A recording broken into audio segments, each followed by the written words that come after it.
Welcome to T-SAT current affairs. ఈ ఎపిసోడ్లో మనం డిసెంబర్ మాసానికి సంబంధించి అంతర్జాతీయ అంశాలను చూద్దాము. ముందుగా మౌంట్ ఇలీలెవటోలాక్ అనే ఒక అగ్నిపర్వతం తరచూ వార్తలు నిలుస్తుంది.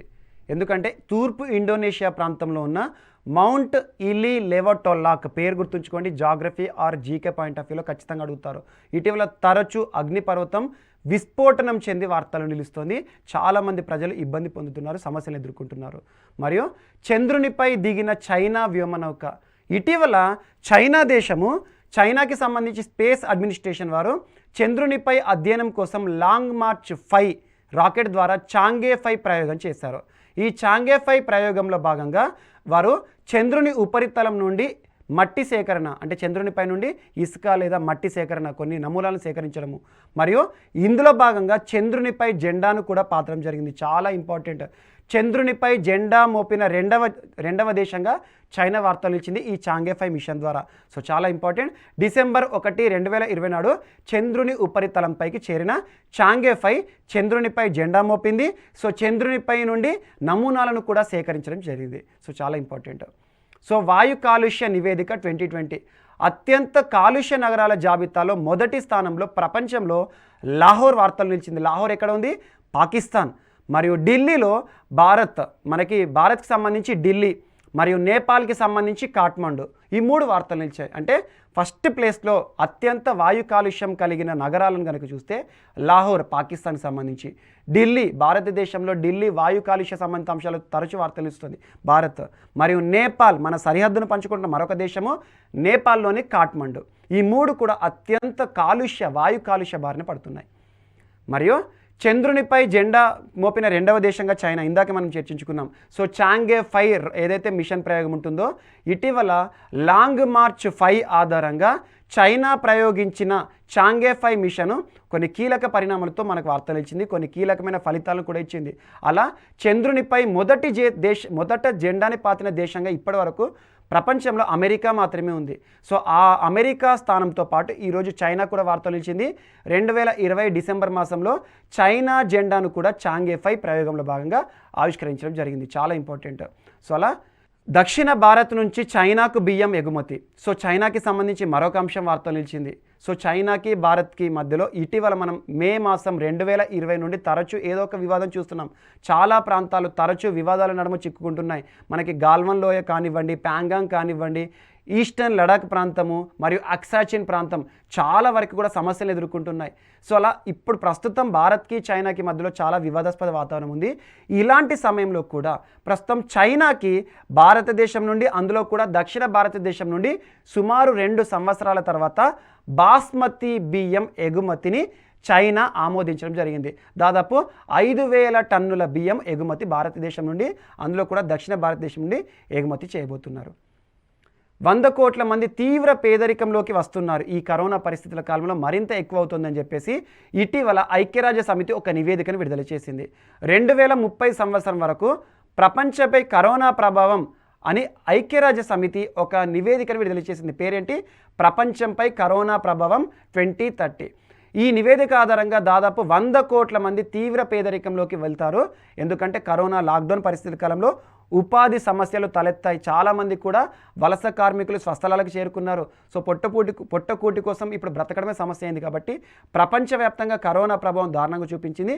అందులో రానున్న 2030 అంటే ఈ 10 సంవత్సరాల్లోనే కేవలం 100 కోట్ల మంది ప్రపంచవ్యాప్తంగా మరీ పేదరికం చూడబోతున్నామని చెప్పేసి ఐక్యరాజ్య సమితి కీలకమైన నివేదికను ఇవ్వడం జరిగింది. మరియు మానవాభివృద్ధి సూచి అన్నిటికంటే ఇంపార్టెంట్.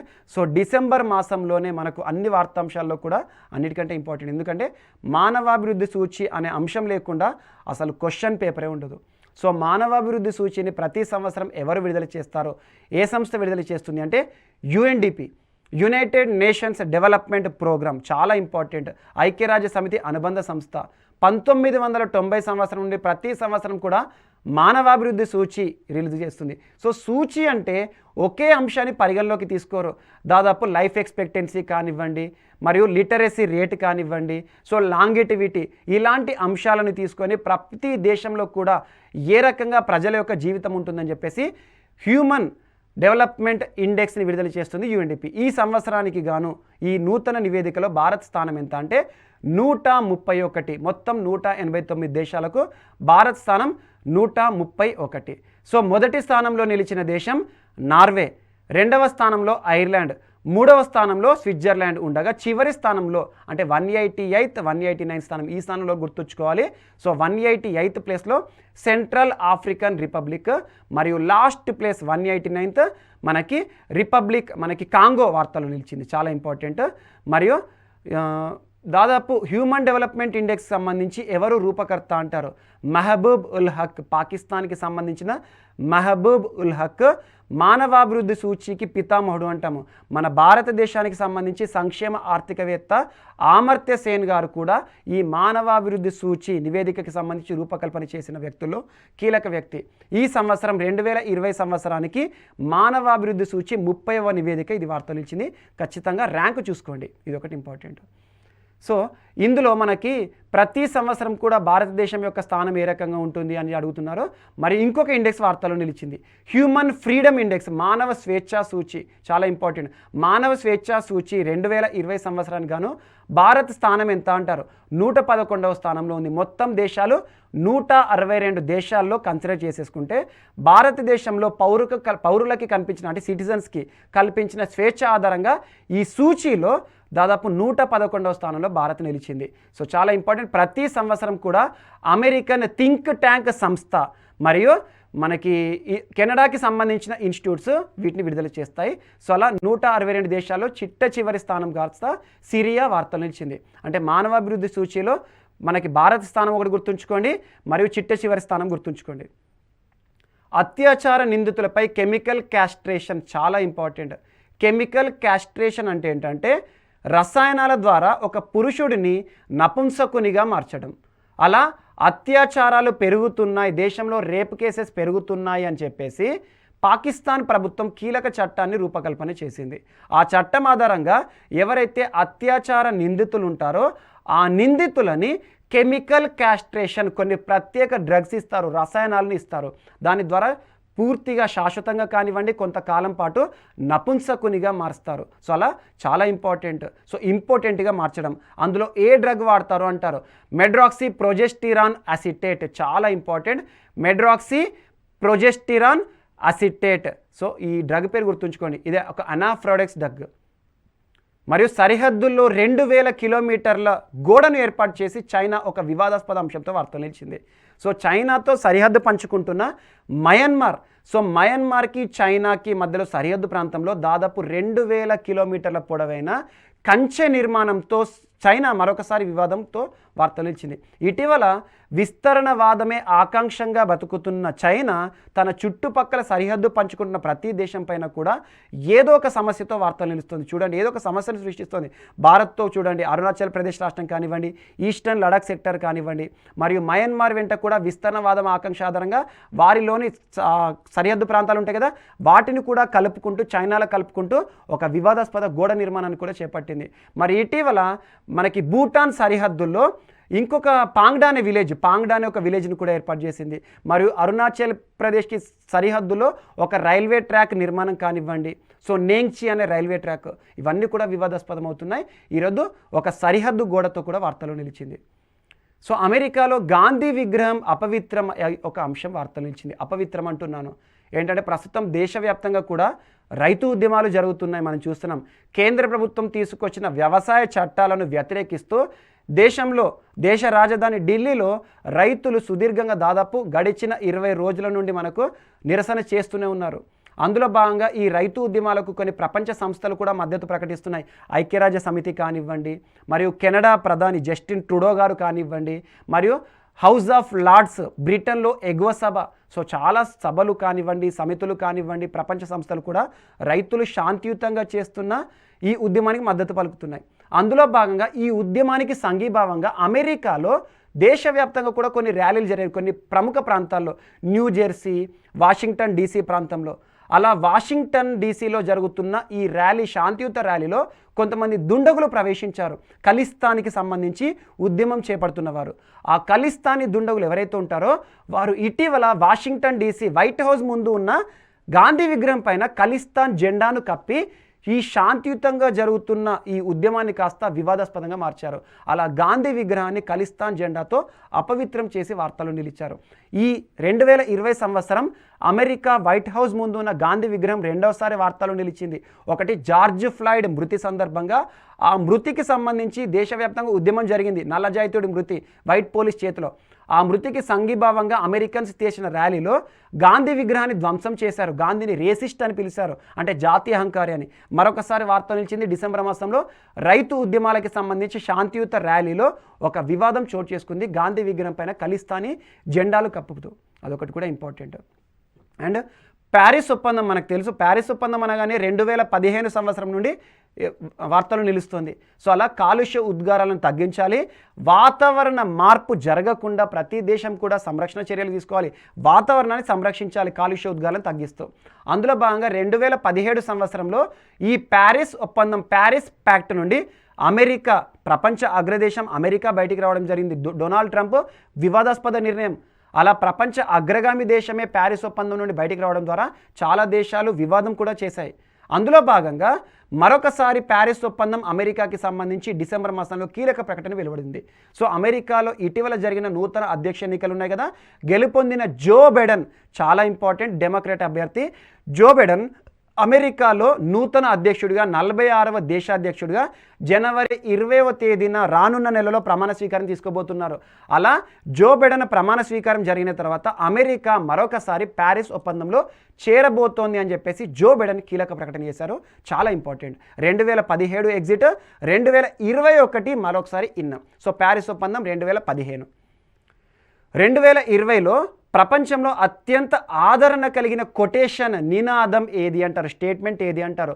మాస్కులు ధరించండి, వియర్ ద మాస్క్స్, అంటే మాస్కులు ధరించండి. యాక్చువల్గా అమెరికాలో అంటువ్యాధి లేదా చర్మ వ్యాధి నిపుణులు, అమెరికా దేశంలోనే ప్రముఖ వైద్య నిపుణులు యాంటోనీ ఫౌచి కరోనా విజృంభణ సమయంలో దాదాపు జనవరి ఫిబ్రవరి మాసంలోనే 2020 సంవత్సరంలో మాస్క్ ధరించండి, ఇది ఒక్కటే సమస్యకి పరిష్కారం అని చెప్పేసి చాలామందికి కూడా అవగాహన నిర్వహించాడు. అలాంటి మాస్క్ ధరించడం అనేది ఈరోజు మన దినచర్యలో కూడా భాగంగా జరిగింది. సో ఇలాంటి మాస్క్ ధరించండి అని చెప్పేసి ప్రపంచవ్యాప్తంగా ఈ కొటేషన్ని ప్రతి ఒక్కరు పలుకుతున్నారు. కాబట్టి ఈ సంవత్సరానికి మాస్క్ ధరించండి అని చెప్పేసి Yale school of librarian list 2020లో యేల్ యూనివర్సిటీ అత్యంత ప్రజాదరణ కలిగిన నినాదంగా గుర్తించింది. సో యేల్ యూనివర్సిటీ ప్రతి సంవత్సరం కూడా ఒక కొటేషన్ని లేదా స్టేట్మెంట్ని గుర్తిస్తుంది. ఈ సంవత్సరం కొటేషన్ ఏంది? యేల్ యూనివర్సిటీ గుర్తించిన కొటేషన్. సో అది వియర్ ద మాస్క్, లేదంటే మాస్క్ ధరించండి, యాంటోనీ ఫౌచి పేరు గుర్తుంచుకోండి. సో ప్రయోగశాలలో తయారు చేయబడిన మాంసం సంబంధిత అంశంతో సింగపూర్ వార్తలు నిలిచింది. చాలా important. So Singapore food agency అంటే ఏంటంటే దాదాపు సింగపూర్లో చాలా నవీన విధానాలు జరుగుతున్నాయి. ఇటీవల కాలంలో కృత్రిమ స్కిన్, ఈ స్కిన్ సంబంధిత అంశంతో వార్తలు నిలిచింది. మరియు ఫేస్ రికగ్నిషన్ ఆధారంగా పౌర సేవలతో సర్వీసెస్ ఇస్తుంది. ఈరోజు సింగపూర్ ల్యాబ్ శాస్త్రవేత్తలు ఏం చేశారంటే ఒక కణం నుండి, ఎగ్జాంపుల్ మనకి మేక మాంసం కానివ్వండి, కోడి మాంసం కానివ్వండి, అది కావాలంటే జంతువుని బలి తీసుకోవాల్సిందే. అలాంటిది కోడి లేదా మేక నుండి ఒక కణాన్ని తీసుకొని ఐసోలేట్ చేసి ఆ కణాన్ని ల్యాబ్లో డెవలప్ చేసి పూర్తి స్థాయిలో మాంసంగా అభివృద్ధి చేస్తున్నారు. అలా మాంసాన్ని ఇటీవల సింగపూర్ ఫుడ్ ఏజెన్సీ వారు అధికారికంగా ఆమోదం తెలిపారు. ప్రపంచంలోనే మొట్టమొదటిసారి ప్రయోగశాలలో అభివృద్ధి చేసిన మాంసంగా సింగపూర్ మాంసం వార్తలు నిలిచింది. చాలా ఇంపార్టెంట్. ప్రస్తుతం చాలా బర్డ్ ఫ్లూ సంబంధిత అంశాల విషయంలో చాలా వరకు కూడా బర్డ్స్ని చంపేస్తున్నారు. ఇటీవల డెన్మార్క్ కానివ్వండి చాలా కోళ్ళను చంపేసింది, మింకులను చంపేస్తున్నారు. అలా జంతువుల నుండి మనుషులకు వ్యాధులు వ్యాపిస్తాయని చెప్పేసి ఈ జంతు మాంసాన్ని నేరుగా తీసుకోవడానికి చాలామంది కూడా భయాందోళనకు గురవుతున్నారు. ఇలాంటి సమయంలో పౌష్టికాహారము మరియు టేస్ట్ మరియు ఈ జంతువులకు సంబంధించి ఎలాంటి వధ చేయకుండా కూడా ఒక మాంసాన్ని ఒక కణం నుండి తయారు చేయవచ్చు. ఫ్యూచర్లో వచ్చే స్కేర్సిటీ కూడా ఇది సమస్యకు పరిష్కారం చూపుతుందని చెప్పేసి ల్యాబ్ గ్రోన్ మీట్ వార్తలు నిలిచింది. మరియు ఎవరెస్ట్, సో ప్రపంచంలోనే ఎవరెస్ట్ అంటేనే అత్యంత ఎత్తుగా మనం చూస్తాము. సో అలా ఎవరెస్ట్కి సంబంధించి యాక్చువల్గా ఎవరెస్ట్ పరిసర ప్రాంతాల్లో 2015 సంవత్సరంలో తీవ్ర భూకంపం వచ్చింది, ఎర్త్కేక్. అప్పుడు ప్రపంచ దేశాలన్నీ ఏమైనాయంటే ఎవరెస్ట్ యొక్క ఎత్తు తగ్గింది, ఈ భూకంప కదలికల ద్వారా, ఈ సీస్మిక్ వేవ్స్ ద్వారా ఎవరెస్ట్ అనేది దాని యొక్క హైట్లో తరుగుదల చూడడం జరిగింది అని చెప్పేసి చాలా దేశాలు ఎవరెస్ట్ యొక్క నూతన అధికారిక ఎత్తుని ప్రకటించండి అని చెప్పేసి నేపాల్ని, చైనాని అడిగాయి చాలా దేశాలు. ఎందుకు నేపాల్, చైనా అంటే ఎవరెస్ట్ అనేది 2 దేశాల సరిహద్దుల్లో ఉంది. సో అలా ఇటీవల నేపాల్ ప్రభుత్వం మరియు చైనా ప్రభుత్వం అధికారికంగా ఎవరెస్ట్ యొక్క నూతన ఎత్తును ప్రకటించాయి. ఈ నూతన ఎత్తు 8848 అంటే 8848 మీటర్లు మరియు 86 సెంటీమీటర్లు. ఇక్కడ 86.86 గుర్తుంచుకోండి, దాదాపు 0.86 మీటర్స్ లేదంటే 86 సెంటీమీటర్స్. సో సెంటీమీటర్స్ అయితేనేమో 86, 0.86 అయితేనేమో మీటర్స్. సో ఎవరెస్ట్ నూతన ఎత్తులో ఎంత మొత్తంలో పెరుగుదల కనిపించింది అంటారు? 0.86 మీటర్స్ లేదంటే 86 సెంటీమీటర్స్. సో నూతన ఎత్తు ఎంత ఎవరెస్ట్? అంతకుముందు 8848 ఉండే, 8848. నూతన ఎత్తు ఎంత? 8848.86. సో ఇదొకటి గుర్తుంచుకోండి. అండ్ నెక్స్ట్, ఈ పర్వతాన్ని మొట్టమొదట అధిరోహించిన వ్యక్తి, కొలిచిన వ్యక్తి ఎవరు అంటే రాధాకాంత్ సింగ్. మరియు కృత్రిమ సూర్యుడిని సృష్టించి చైనా వార్తలు ఇచ్చింది. ప్రస్తుతం ప్రపంచవ్యాప్తంగా వివాదాస్పదం అవుతున్న దేశం చైనా, ప్రతి దేశం అసహించుకుంటున్న దేశం చైనా, కానీ ప్రపంచమే మెచ్చుకునే గర్వించే ఒక విషయంతో వార్తలు నిలిచింది, కృత్రిమ సూర్యుడిని సృష్టించి. అలా HL2M టోకోమాక్ అనే సూర్యుడిని, కృత్రిమ సూర్యుడిని ప్రయోగశాలలో అభివృద్ధి చేసిన దేశం ఏది అంటారు? చైనా. చాలా ఇంపార్టెంట్. సో గాంధీ కింగ్ చట్టానికి అమెరికా కాంగ్రెస్ ఆమోదం తెలిపింది. గాంధీ కింగ్ అంటే మార్టిన్ లూథర్ కింగ్ జూనియర్, అమెరికాకి సంబంధించి చాలా ఇంపార్టెంట్, వారి యొక్క జాతిపిత అనుకోవచ్చు. మన భారతదేశానికి సంబంధించి మహాత్మా గాంధీ. ఈ ఇరువురికి సంబంధించి ఇటీవల అమెరికా సెనెట్ మరియు అమెరికా కాంగ్రెస్ ఒక కీలక ఆమోదం తెలిపింది.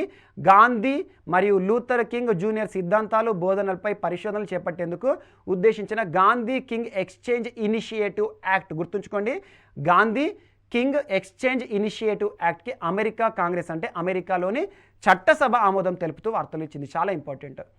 స్టాటిస్టిక్ ఆఫ్ ది ఇయర్గా 332.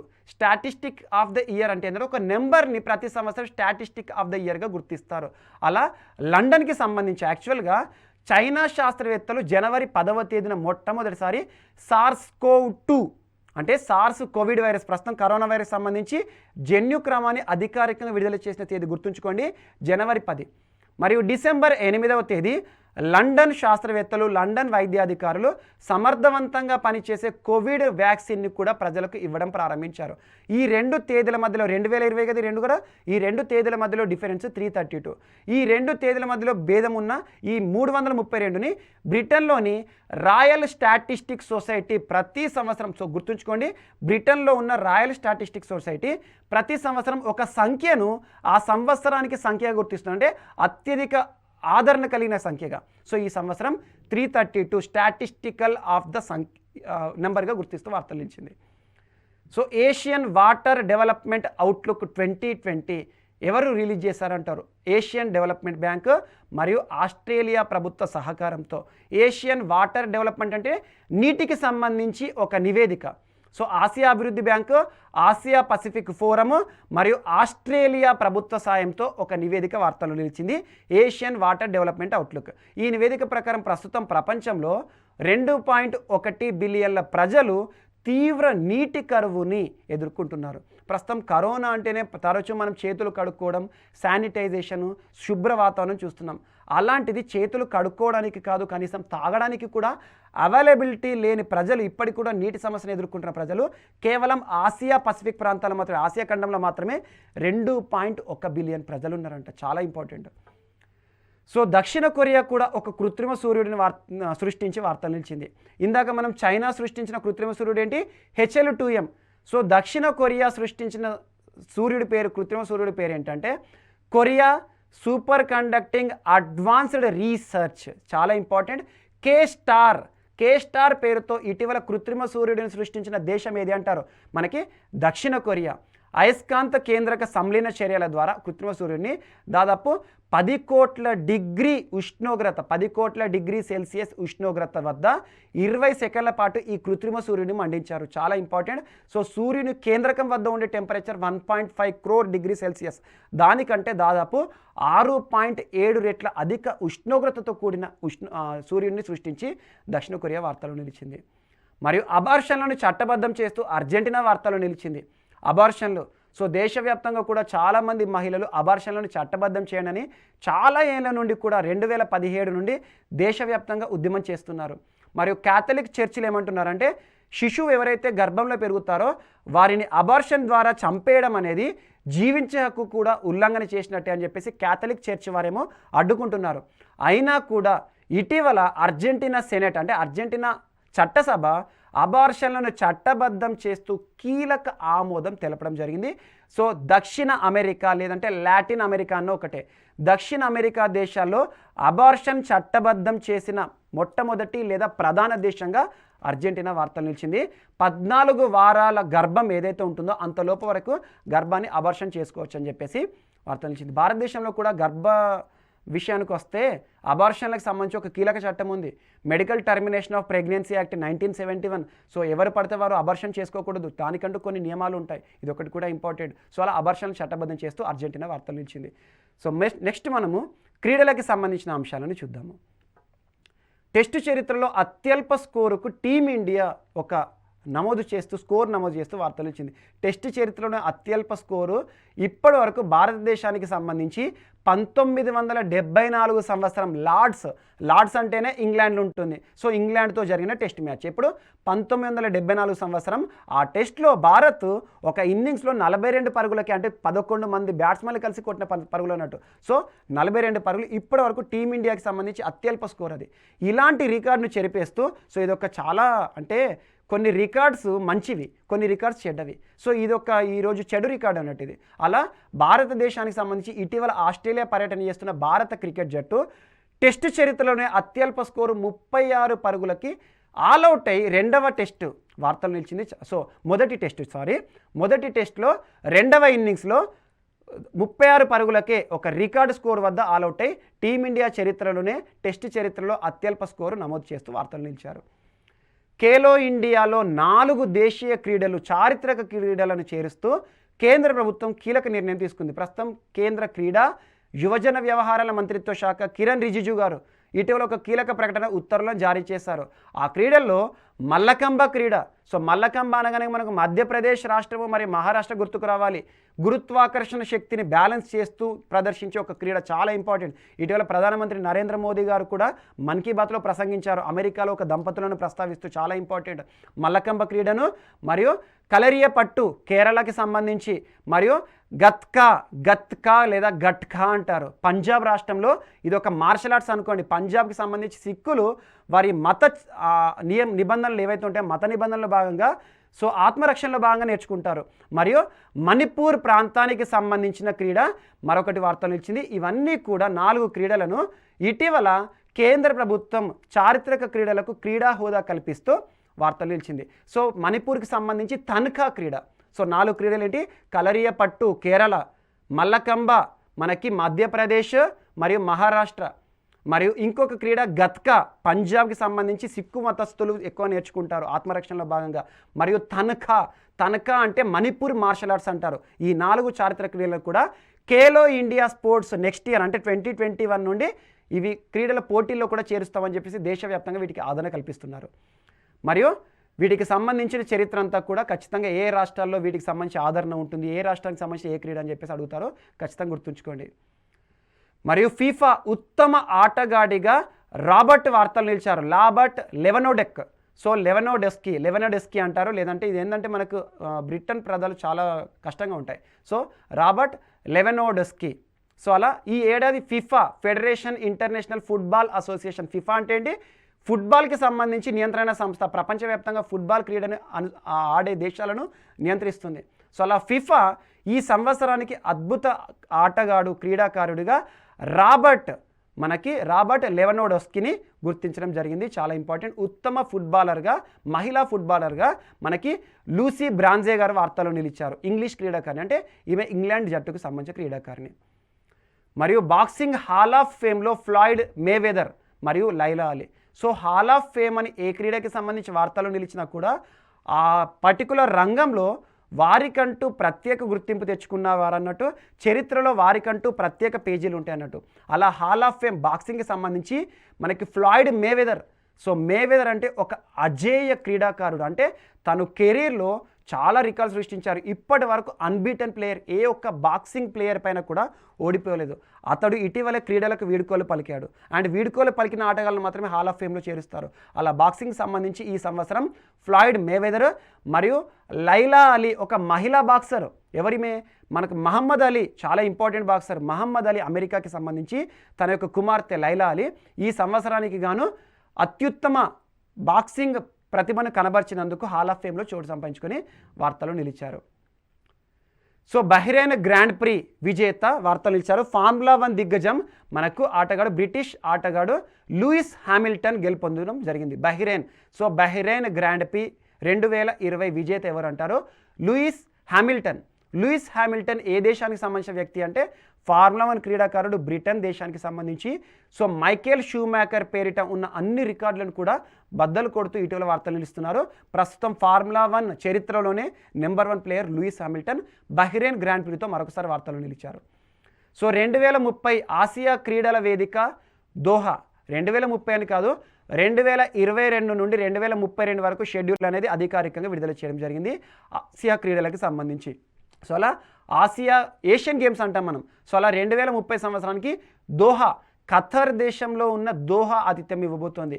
మరియు దాదాపు ఇటీవల ఆసియా ఒలింపిక్ కౌన్సిల్ సమావేశంలో తీసుకున్న నిర్ణయాల ఆధారంగానే వేదికల యొక్క నిర్ణయం తీసుకుంటారు. ఎక్కడ జరపాలి, ఈ సంవత్సరం వేదిక ఏదని చెప్పేసి. ప్రతి 4 సంవత్సరాలకు ఒకసారి ఆసియన్ గేమ్స్ జరుగుతాయి, ఆసియా క్రీడలు అంటారు. అందులో మనకి 2030, 2034 సంవత్సరాలను ఎంపిక చేశారు. మరియు దోహా వేదికనేమో 2030, మరియు రియాద్, సౌదీ అరేబియాలోని రియాద్ వేదిక 2034. సో 2030 ఆసియా వేదిక ఏంటి? ఖతర్ దేశంలో ఉన్న దోహా.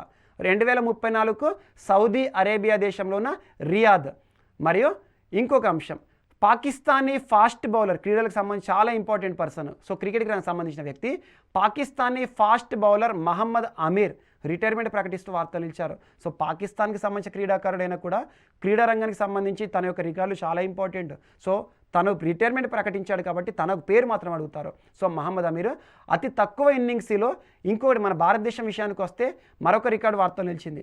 అతి తక్కువ ఇన్నింగ్స్లో 22,000 పరుగుల మైలురాయిని అందుకున్న విరాట్ కోహ్లీ. ఇప్పటి వరకు 462 ఇన్నింగ్స్లో 22 పరుగుల ప్రపంచ రికార్డును చేశాడు మనకి కోహ్లీ. చాలా ఇంపార్టెంట్. సచిన్ టెండూల్కర్ పేరిట ఈ రికార్డు ఉంది. ఇప్పటి వరకు 493 ఇన్నింగ్స్లో 22,000 పరుగుల రికార్డు సచిన్ టెండూల్కర్. సో ఈ రికార్డు కాస్త 462 ఇన్నింగ్స్లోనే సాధించి విరాట్ కోహ్లీ వార్తలు నిలిచాడు. చాలా ఇంపార్టెంట్. మరియు వన్డేల్లో కూడా 12,000 పరుగులు, ఫాస్టెస్ట్ 12,000 రన్స్ అని చెప్పొచ్చు. ఇప్పటివరకు ఈ రన్స్ రికార్డ్ ఎవరి పేరిట ఉందంటే అది కూడా సచిన్ టెండూల్కర్ పేరునే. సచిన్ టెండూల్కర్ 300 ఇన్నింగ్స్లో అంటే సో మ్యాచెస్ వేరు, ఇన్నింగ్స్ వేరు. ఇన్నింగ్స్ అంటే ఎప్పుడైతే తను క్రీజ్లోకి వస్తాడో అది కౌంట్ చేస్తారు. సో అలా 300 ఇన్నింగ్స్లో సచిన్ టెండూల్కర్ 12,000 పరుగుల రికార్డు వన్డే చరిత్రలో. ఇంతకుముందు 22,000 పరుగులేమో total career, test, one day 2020. So అలా సచిన్ 300 ఇన్నింగ్స్లో 12,000 పరుగులు వన్డేలో సృష్టిస్తే విరాట్ కోహ్లీ వాటిని అతి తక్కువ మనకి 242 మ్యాచ్ల్లోనే ఛేదించి రికార్డు సృష్టించాడు. 242 విరాట్ కోహ్లీ 12,000 పరుగులు చేయడానికి, సచిన్ టెండూల్కర్ 300 ఇన్నింగ్స్లో. మరియు ఆస్ట్రేలియాకి సంబంధించి 2-1 తేడాతో సిరీస్ కైవసం చేసుకుంది ఆసీస్. సో ఆస్ట్రేలియా పర్యటనలో ప్రస్తుతం భారత్ పర్యటిస్తోంది. ఆస్ట్రేలియా పర్యటన భాగంగా 3 వన్డేల సిరీస్ జరిగింది. 3 వన్డేల సిరీస్లో 2-1 తేడాతో ఆస్ట్రేలియా సిరీస్ కైవసం చేసుకుంది. మొదటి 2 వన్డేలు ఆస్ట్రేలియా గెలుపొందింది, లాస్ట్ వన్డే ఇండియా గెలుపొందడం జరిగింది. మరియు అందులో మ్యాన్ ఆఫ్ ది సిరీస్ ఎవరు అంటారు? Steve Smith. మరియు ఇంకొక సిరీస్ ఉంది. సో మనకి ఆస్ట్రేలియాకి సంబంధించి 3 T20 మ్యాచ్ల సిరీస్, 3 T20 మ్యాచ్ సిరీస్ని ఎవరు కైవసం చేసుకున్నారంటే మనకి ఇండియా. మొదటి 2 మ్యాచ్లు ఇండియా గెలుపొందింది, చివరి మ్యాచ్ ఆస్ట్రేలియా గెలుపొందింది. అందులో మ్యాన్ ఆఫ్ ది సిరీస్ ఎవరంటారు? హార్దిక్ పాండ్యా. చాలా ఇంపార్టెంట్. సో 2 సిరీస్లు ముగిశాయి. మరొకటి టెస్ట్ మ్యాచ్ ప్రారంభమైంది, ప్రస్తుతం కొనసాగుతుంది. సో దక్షిణాఫ్రికా 3 T20 సిరీస్లను ఇంగ్లాండ్ క్లీన్ స్వీప్ చేసింది. ప్రస్తుతము దక్షిణాఫ్రికా పర్యటనలో ఇంగ్లాండ్ జట్టు చేస్తుంది. అంటే ఇంగ్లాండ్ దక్షిణాఫ్రికా పర్యటనలో ఉంది. అందులో భాగంగా 3 T20 మ్యాచ్ల సిరీస్ జరిగింది.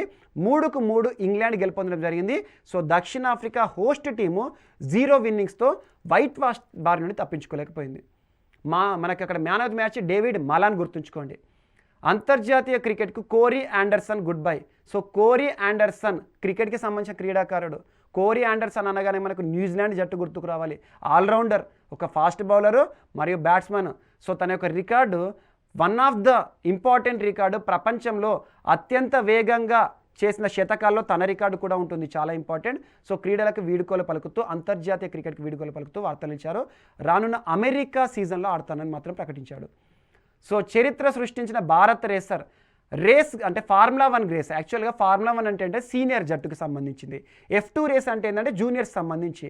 సో F2 రేస్ ఇప్పటివరకు F2 రేస్ ఏ ఒక్క భారతీయుడు కూడా సాధించలేదు. అలాంటి F2 రేస్ని మొట్టమొదటి భారతీయుడు సాధించాడు. అతని పేరు జహాన్ దరువాలా. ముంబై ప్రాంతానికి, మహారాష్ట్రకి సంబంధించిన వ్యక్తి. ఇటీవల బహ్రెయిన్లో జరిగిన ఉత్కంఠపూరిత సాకిర్ గ్రాండ్ ప్రీ అంటారు. సో సాకిర్ గ్రాండ్ ప్రీలో గెలుపొంది భారత రేసర్ జహాన్ దరువాలా ఏకైక భారతీయుడు F2 రేస్ గెలుపొందిన వ్యక్తిగా వార్తలు నిలిచాడు. సో T20 సిరీస్ భారత్ కైవసం చేసుకుంది 2-1 తేడాతో. మరియు 2021 ఆసియా కప్ క్రికెట్ వేదిక శ్రీలంక అని చెప్పేసి ICC ప్రకటించడం జరిగింది. చాలా ఇంపార్టెంట్. 2021 సంవత్సరం జరగబోయే ఆసియా కప్ క్రికెట్ ఆతిథ్య దేశంగా ప్రకటించింది ఇంటర్నేషనల్ క్రికెట్ కౌన్సిల్. 2022 సంవత్సరం జరగబోయే ఆసియా కప్కి ఏమంటే మనకి పాకిస్తాన్. యాక్చువల్గా 2020 సంవత్సరము ఆసియాకు సంబంధించి ఆసియా కప్ ఆసియా దేశాలు మాత్రమే పాల్గొంటాయి. సో అలా వేదిక ఈ సంవత్సరం 2020 సంవత్సరానికి వేదిక పాకిస్తాన్. కానీ ప్రస్తుతం COVID-19 కారణంగా ఈ సిరీస్ మొత్తాన్ని కూడా క్యాన్సిల్ చేశారు. ఆసియా కప్ని క్యాన్సిల్ చేశారు. సో 2021లో సిరీస్ నిర్వహించబోతున్నారు. దానికి వేదిక శ్రీలంక. సో 2020లో వేదిక పాకిస్తాన్ ఏదైతే ఉంటుందో ఈ వేదికను 2022వ సంవత్సరము పాకిస్తాన్కి వేదిక మార్చారు. చాలా ఇంపార్టెంట్. 2020 ఏమో 2022లో జరుగుతుంది, 2021లోనేమో శ్రీలంక వేదికగా జరుగుతాయి. సో అబుదాబి గ్రాండ్ ప్రీ విజేత వెర్స్టాపెన్. సో పేర్లు గుర్తుంచుకోండి, ఎందుకంటే ఫార్ములా 1కి సంబంధించి ఎక్కువగా మనకి బొటాస్ కానివ్వండి, లేకపోతే మనకు లూయిస్ హామిల్టన్ ఇటీవల తరచూ వార్తలు నిలుస్తున్నారు. మరొక క్రీడాకారుడు వెర్స్టాపెన్ వార్తలు నిలిచారు. రెడ్ బుల్ స్టార్ అంటే రెడ్ బుల్ అంటే ఏంటంటే తన యొక్క franchisee company. Red bull star మరియు డ్రైవర్ మనకి Max Verstappen Abu Dhabi grand prix విజేతగా నిలిచాడు. అబుదాబి గ్రాండ్ ప్రీ అంటే ఎక్కడ జరుగుతుంది? UAE వేదిక జరుగుతుంది. సో UAE అనగానే మనకు అబుదాబి, షార్జా ఇవి చాలా important. So Abu Dhabi grand pre 2020 విజేత వెర్స్టాపెన్, మ్యాక్స్ వెర్స్టాపెన్ గుర్తుంచుకోండి. ఈ సీజన్లో చివరిదైన ఈ రేసులో బొటాస్ మెర్సిడస్ కంపెనీకి సంబంధించిన వ్యక్తి 2వ స్థానంలో నిలిచాడు. మరియు ప్రపంచ నెంబర్ 1 లూయిస్ హామిల్టన్ ఇటీవల కరోనా బారిన పడేసి ఇందులో పూర్తి స్థాయిలో పార్టిసిపేట్ చేయలేకపోయాడు. 3rd ప్లేస్లో నిలవడం జరిగింది. సో చాలా ఇంపార్టెంట్. నెక్స్ట్ ఇంగ్లాండ్ క్రికెట్ దిగ్గజం రాబిన్ జాక్మన్ అంటారు. సో ప్రముఖ క్రికెటర్, మాజీ ఇంగ్లాండ్ క్రికెట్ దిగ్గజము, బౌలర్ మరియు ప్రముఖ కామెంటేటర్. క్రీడ వచ్చినప్పుడు అంతర్జాతీయ మ్యాచ్లో వ్యాఖ్యానం కూడా ఉంటుంది. అలాంటి వ్యక్తి రాబిన్ జాక్మన్ అనారోగ్య సమస్యల బారిన పడ్డాడు. ఈరోజు డిసెంబర్ మాసంలో మరణిస్తూ వార్తలు నిలిచారు. 1966 సంవత్సరం నుండి 82 మధ్యలో చాలా అంతర్జాతీయ మ్యాచ్లో, టెస్ట్ మ్యాచ్లోను, వన్డే మ్యాచ్లోను కీలక ఆటగాడిగా గుర్తింపు పొందిన వ్యక్తి. మరియు మ్యాన్ ఆఫ్ ది మ్యాచ్కి ములగ్ పురస్కారం ఇస్తామని చెప్పేసి ఆస్ట్రేలియా క్రికెట్ కీలక ప్రకటన చేసింది. మ్యాన్ ఆఫ్ ది మ్యాచ్ అంటే ఏంటంటే ప్రస్తుతం ఆస్ట్రేలియా పర్యటనలో ఉన్న భారత్ జట్టు 4 టెస్ట్ మ్యాచ్ల సిరీస్ ప్రారంభమైంది డిసెంబర్ మాసంలో. అలా 2వ టెస్టు బాక్సింగ్ డే టెస్ట్ అంటారు. బాక్సింగ్ డే టెస్ట్ ఏంటంటే డిసెంబర్ 26వ తేదీన జరుగుతుంది. అలాంటి బాక్సింగ్ డే టెస్ట్ మెల్బోర్న్ వేదిక జరుగుతుంది. ఎప్పుడైనా కూడా చాలా ప్రతిష్టాత్మకంగా తీసుకుంటుంది ఆస్ట్రేలియా జట్టు. అలాంటి బాక్సింగ్ డే టెస్ట్ ఏదైతే ఉంటుందో అందులో అద్భుత ప్రతిభ కనబర్చిన కెప్టెన్ కానీ లేదంటే అద్భుత ప్రతిభ కనబర్చిన ప్లేయర్ ఉంటారు కదా, వారిని మ్యాన్ ఆఫ్ ది మ్యాచ్ అంటారు. ఆ మ్యాన్ ఆఫ్ ది మ్యాచ్ పురస్కారం కింద ములగ్ పురస్కారాన్ని ఇస్తామని చెప్పేసి క్రికెట్ ఆస్ట్రేలియా ప్రకటించింది. క్రికెట్ ఆస్ట్రేలియా అంటే ఆస్ట్రేలియా దేశంలో క్రికెట్ నియంత్రించే సంస్థ. సో ఈ ములగ్ ఎవరంటే జానీ ములగ్ 1868 సంవత్సరం ఆస్ట్రేలియా మొట్టమొదటి విదేశీ పర్యటనలో భాగంగా ఇంగ్లాండ్ దేశాన్ని పర్యటించింది. దాన్ని ఆదిమానవ జట్టు అంటాము. ఆ ఆదిమానవ జట్టుకి క్యాప్టెన్సీ వహించిన జానీ ములగ్ జ్ఞాపకార్థం చాలా రికార్డు సృష్టించారు. అలాంటి గొప్ప వ్యక్తి జ్ఞాపకార్థం ములగ్ మెడల్ని ప్రారంభించింది క్రికెట్ ఆస్ట్రేలియా. ఈ రెండవ టెస్ట్ ఏదైతే ఉంటుందో 2020లో డిసెంబర్లో ప్రారంభమైన రెండవ టెస్ట్ ఏదైతే ఉంటుందో అందులో గెలుపొందిన జట్టు కానివ్వండి మ్యాన్ ఆఫ్ ది మ్యాచ్కి ఈ పురస్కారం ఇస్తున్నారు. ఈ పురస్కారాన్ని సాధించిన ఏకైక క్రీడాకారుడు అజింక్య రహానే. పేరు గుర్తుంచుకోండి. సో ఆ మ్యాచ్ 3 రోజులను ముగిసింది. అజింక్య రహానే ములగ్ పురస్కార గ్రహీతగా వార్తలు నిలిచారు. మాజీ ఫుట్బాల్ దిగ్గజం మీర్ సజ్జద్ అలీ కన్నుమూస్తూ వార్తలు నిలిచారు. 1977 సంవత్సరం చాలా అంతర్జాతీయ మ్యాచ్లో భారత్ తరపున ప్రాతినిధ్యం వహించాడు. మన తెలుగువాడికి చాలా కాలం నుండి మన తెలుగు ప్రాంతంలో నివసిస్తున్నాడు హైదరాబాద్లో. ఇటీవల అనారోగ్య సమస్యల బారిన పడి మరణిస్తూ వార్తలు నిలిచాడు. సో ఐసీసీ అవార్డ్స్ చాలా ఇంపార్టెంట్. ప్రతి సంవత్సరం ఐసీసీ ప్రతిష్టాత్మక పురస్కారాలు ఇస్తుంది. అద్భుత ప్రతిభ కనబరిచిన క్రీడాకారులను, బౌలర్ను గుర్తిస్తూ కానివ్వండి, ప్లేయర్ని గుర్తిస్తూ కానివ్వండి. సో ఈ సంవత్సరం పురుషుల విభాగంలో ఈ దశాబ్దంలో మేటి క్రికెటర్ మరియు సర్ గార్ఫీల్డ్ మనకి గార్ఫిన్ ఫీల్డ్ అంటారు. సో గార్ఫీల్డ్ సోబర్స్ పురస్కారం గ్రహీత ఎవరు అంటే Virat Kohli. Sir Garfield Sobers పురస్కార గ్రహీత ఈ డెకేడ్కి గాను విరాట్ కోహ్లీ వార్తలు ఇచ్చారు. అద్భుత ప్రతిభ కనబరుస్తున్నాడు, చాలా రికార్డు సృష్టిస్తున్నారు. మరియు test cricketer of the decade ఈ గడిచిన 10 సంవత్సరాల్లో అద్భుత టెస్ట్ గణాంకాలు నమోదు చేసిన ఆటగాడు స్టీవ్ స్మిత్, ఆస్ట్రేలియా మాజీ కెప్టెన్. సో ప్రస్తుతం ఆడుతున్నాడు, ఒక జట్టు క్రీడాకారుడిగా ఉన్నాడు. ఆస్ట్రేలియాకి సంబంధించి Steve Smith last decadal best test ప్లేయర్గా వార్తలు నిలిచారు. డికేడల్ వన్డే ప్లేయర్ ఏమో Virat Kohli, decadal T20 player ఏమో రషీద్ ఖాన్, ఆఫ్ఘనిస్తాన్కి సంబంధించిన క్రీడాకారుడు. సో మనకి ఈ క్రీడలకి సంబంధించి స్పిరిట్ ఆఫ్ క్రికెట్ పురస్కార గ్రహీత ఎవరు అంటారు మహేంద్ర సింగ్ ధోని. భారత జట్టు మాజీ captain, world cup captain Mahendra Singh Dhoni గారు. సో అలా ఐసీసీకి సంబంధించి పురస్కారాల గురించి ఈ 3 పాయింట్లు గుర్తుంచుకోండి. సో ఇవి మనకు క్రీడలకి సంబంధించిన అంశాలు మరియు అంతర్జాతీయ అంశాలు. సో మనం నెక్స్ట్ ఎపిసోడ్లో మిగతా అంశాల గురించి చర్చిద్దాం. మళ్ళీ కలుద్దాం. Thank you.